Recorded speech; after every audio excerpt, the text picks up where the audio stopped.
Alright YouTube, how's it going? Welcome back to the channel. So, here we are again when we're talking about Kashtira. So this is actually a follow-up video with the previous one that I have. So yeah, I did not continue on watching DK's content with regards to the Arise Heart. So he said there that Arise Heart will be added alongside its own archetype. So that's really insane for Master Duel to go into. But yeah, let's see with the deck profile that I have right in front of you. So there are two deck profiles that I'm going to showcase to you guys today. Well, both of them doesn't have the Rise Heart, but I think this is somewhat promising to go into if ever you are looking for another deck profile that's way fun. So here we are. First deck is just typically Kashtira's. So like I said earlier, we don't have a Rise Heart in this build. So your game plan right here is just summon a ton of level 7s to the board, and you can go into a lot of rank 7 plays. So that means a lot of Shangri-Ira on the field and a lot of Diablosis to the field. That way, you can lock out most of the zones on your opponent's side of the field, and that way, you're basically having fun. I'm not sure about the fun bit. But anywho, yeah, we have a ton of level 7s, 3 Ogres, 3 copies of the Ascendant of Thunder. This is a really good card to go into. I have used this card way back with my Sword Soul Tenyi deck. So yeah, this is another card that you can go into. You can acquire this card from your Legacy packs. I think this is an SR, so you can craft this one easily. 2 copies of Unicorn and 1 copy of Fenrir. Now the ratios for this, I'm just basing this one on OCG. I'm not sure in TCG you have 2 copies of Unicorn though, but I'm pretty sure the 3 copies of Fenrir was on TCG because I think this is banned in the OCG. So yeah, we will increase the numbers of these 2 cards right here. Once next week we'll have the correct preemptive ban list added into the game. 1 copy of the Tier Element Kashtira. This is a really good card, by the way, but I'm just using 1 copy of this. 3 copies of Scarecrow Kashtira. You can search this one out with a copy of the Primitive Plant Reichophobia. And this is a really good support as well for the Scarecrow. Furthermore, if you have a ton of defense position monsters on the field, you can pop 1 card. 2 copies of Shifter. This alone wins you the game most of the time, because we still have Sprites Tier Elements that really focuses on the graveyard. Branded not that much, but yeah, it can be nerfed a bit with the help of the Shifter. The best part about Kashtiras is that they don't really use the graveyard that much. That is one of the reasons why I am not even using a copy of Colbender Grave or Maxi. Although, this deck can be interrupted with an Imperm, an Ash Blossom, or whatsoever. So that's one thing to take note about this type of deck. Also, there's not much protection for this archetype if ever you manage to put out a full board. But let alone, if ever you locked out most of the cards on your opponent's side of the field, then typically they can't play their cards right. 3 copies of Rise Heart, 3 Ash Blossoms, 3 copies of Theosis, 2 copies of Triple Tactics, 3 copies of Book of Moon, really good card by the way. 3 copies of Birth, allows you to normal summon another level 7 Kashtira monster, or you can normal summon Kashtira level 7 monster, not another. 1 copy of Primitive Reichophobia, 3 copies of Imperm, and 1 copy of Big Bang. You want this banished most of the time. I think you can do this with the help of Rise Heart. Extra deck wise, you have your Zeus, 3 copies of Diablosis. Diablosis is just an SR, so that's really fine. You can craft that. Red Eyes Flare Metal, SR as well. Big Eye, SR. The Shangri-Ira, we can cut down the number of copies for Shangri-Ira. Basically, just 2 copies would suffice for this extra deck. But yeah, you can go with another card if you want. 1 copy of Galaxy Tomahawk, 1 Axis Code Talker, 1 White Nightmare Unicorn, 1 Donner, and 1 Barricade Board Blocker from the Tomahawk. So that is basically your pure Kashtira deck that you can go into for more ranked plays. But there is another deck I've been wanting to showcase you guys, and I think this is somewhat fun to use. But yeah, I'm just getting ahead of myself. Let's check out the deck profile. Alright, so this is the deck profile that I've been using just to combo it off with the new Kashtiras. So Kashtiras are a ton of level 7s. That way you can go into your Tomahawk play and then your Aurora Dawn combo and work your way up for more synchro plays. Now, the one thing to take note, like I said a while ago, Rise Heart will lock you into Exi monsters. and a copy of which one was it? A copy of Theosis. So take note on these two cards, but nevertheless, as long as you have 2 level 7s on the field, you are good to go. The best part about this is if ever your Auroradon will be negated or disrupted, you can fall back into a Kashtira gameplay wherein your ranks will be the only thing that you can do for the time being. But if ever you manage to build a perfect board, then you'll basically have like a 90% win rate with this type of deck. So yeah, I'll showcase the deck, but first and foremost, deck profile. 3 Ogres, 3 Ascendant of Thunder, same ratio as the other one. 2 Unicorns, 1 Fenrir. So this one, I have 3 copies of Tier Elements Kashtira, since it can spell summon itself to the field, so that way we can go for Tomahawk easily.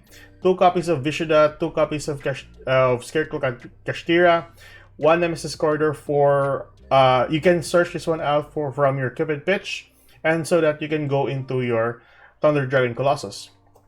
1 Taya, 3 copies of Rysar, 3 copies of Ash Blossom, 2 copies of Olion, 1 Maxi in case, 1 Shiwen, 2 copies of Instant Contact. You can use this for onto a Hero Aquanios, a level 7 monster on the board.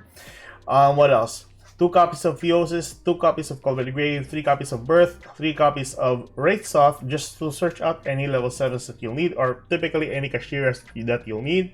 1 Big Bang and 1 copy of 9 Pillars. Extra deck wise, you have your Thunder Dragon Colossus, your Aquanios. For your Synchro Monsters, you'll have Baron on the Floor, your Sheng Ying, your Shen Shen, your copy of Borreload Savage Dragon, your Baxia, your Yazi, your Denglong, your Cupid Pitch. Exi Monsters, you have your 1 copy of Diablosis, 2 copies of Shangri-Ira, 1 copy of Galaxy Tomahawk, that you can go definitely into an Auroradon play later on. So with that, that is the deck profile. Let's go into an AI and just showcase the deck off. Alright guys, so here we are with the live game against an AI. I know, just an AI, just to showcase the game. So if ever you are undisrupted or uninterrupted for your combo, this is what you can acquire with this deck. So let's turn off this, or turn this on to auto, and then go for your play. This is the field spell. We'll search out a copy of Fenrir. Let's lower the sound on this. There you go. Apply. So effect, search out a copy of Fenrir. Use the effect of Fenrir, Spiral Summon. Use the effect of Fenrir. Let's get a copy of get a copy of Ogre. Not sure about Ogre. Let's get a copy of this in case our combo is stopped. But let's see. Go for Ascendant of Thunder. That's just a case-to-case basis, by the way. So with that, you have 2 level 7s, so you go for Tomahawk. Spiral Summon Tomahawk in defense. Use the effect. Detach 2. Spiral Summon the token, and then token. Use these monsters for Auroradon. Use the effect Auroradon. Summon the token. Use the effect of Auroradon. Spell Summon Olion. You always pick off one of the level 6 tokens. And Auroradon. Summon Olion to the field. There we go. And go for Denglong after. There we go. Denglong. And with that, you will chain with Denglong first. And then a copy of Olion second. So summon the token, and with Denglong, search out a copy of 9 Pillars. So with that, we will send or use the effect of Denglong, send a copy of Vision out of the graveyard, copy its level so that we have a level 7. We go for Baron on the Floor. So Baron on the Floor on the field, and once Denglong is sent to the graveyard, you can spell summon Shiwen. Shiwen to the field, a level 1 tuner, and with that, a level 6, you can go into a Yazi. Yazi to the field, and you use the effect of Baron on the Floor, pop Yazi. Destroyed Yazi. Use the effect of Yazi, Spell Summon a Worm Monster, and with the effect of Shiwen, Spell Summon itself. Summon Shiwen, and with that, Taya is on the field.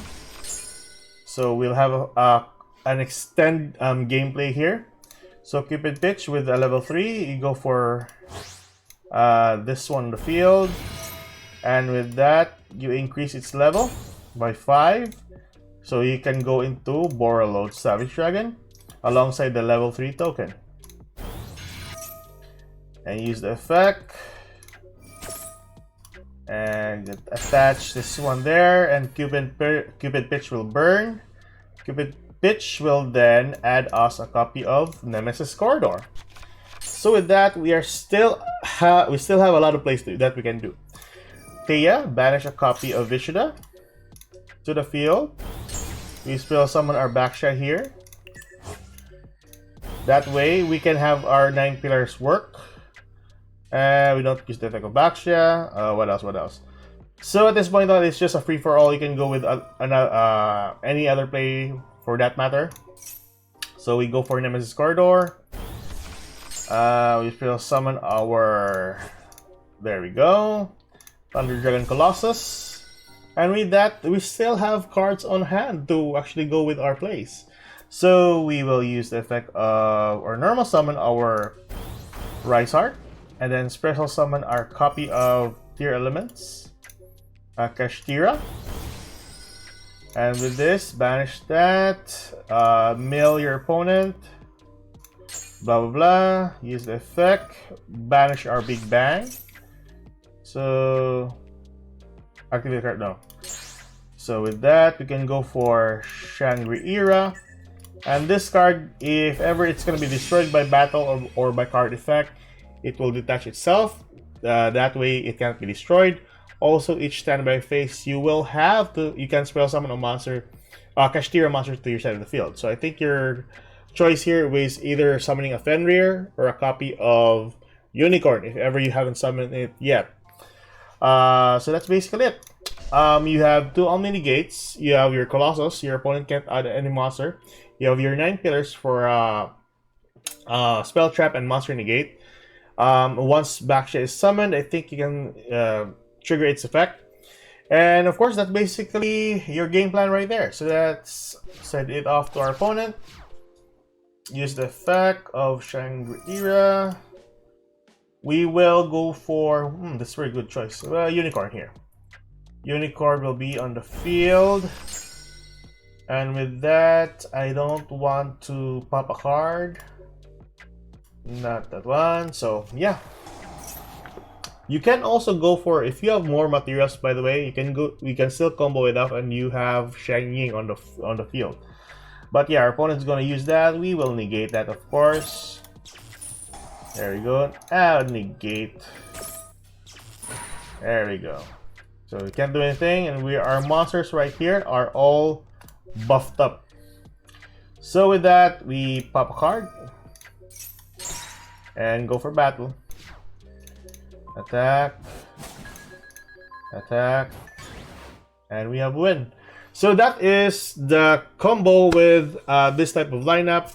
Hope you enjoy this kind of content. Like and subscribe for more contents like this. And it was really fun using this card with the new, with the old Sword Soul and Tenyu deck. So tell me your thoughts on how you will play this without the Rise Art, guys. I think this is one of the fun decks that you can use for the deck, for the archetype, I mean. And yeah. Tell me your thoughts. If you have another game plan right here, without the Rise Art, comment section below. And that is me signing off. Keep safe, good luck, and I'll see you guys in the next video. Bye bye.